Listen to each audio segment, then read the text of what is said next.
Today, I report from the UK that the GDP has grown by 0.5% and also that birth rates continue to fall, but nobody understands why.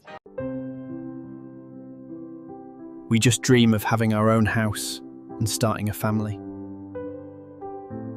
We'd like a loan, please, to buy a house. No, it's too risky for us. We don't think you can afford it. We can't afford to buy a house. It's too expensive for us. I would like to build many houses here. No, not here. Otherwise our houses will lose value. Build somewhere else. No, you can't build here.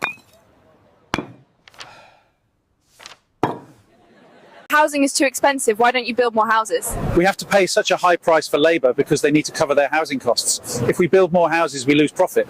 If we limit the supply of houses, it will keep the price of houses high, which is good for the economy. How can we increase growth? We have to keep the economy growing. Keep increasing the costs of living, it's good for GDP. GDP is really not a good measure of economic growth. It creates all sorts of distortions. Why don't we consider other things aside from GDP, such as things that affect future growth? No, we don't think new ideas. We just follow old models that we have since 1930. Actually, building a house could be so cheap if we wanted to. It's just bricks on land and labour. Where is best to invest now?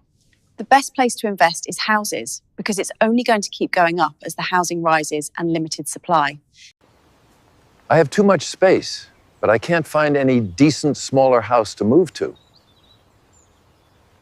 So stupid. Housing shouldn't be an investment and a place to make money. It should be so cheap. That's the foundation of a prosperous society. In every species, they have less space to expand, they have less offspring, and birth rates fall, it's obvious. The problem is that building more houses is bad for the economy in the short run because prices fall, but we need it for the economic growth in the long run. What once used to be the world's leading economy, but they used old models and stagnated while the rest of the world became wealthy. By building huge numbers of houses and updating the economic model to replace GDP, Britain is now the world's leading economy.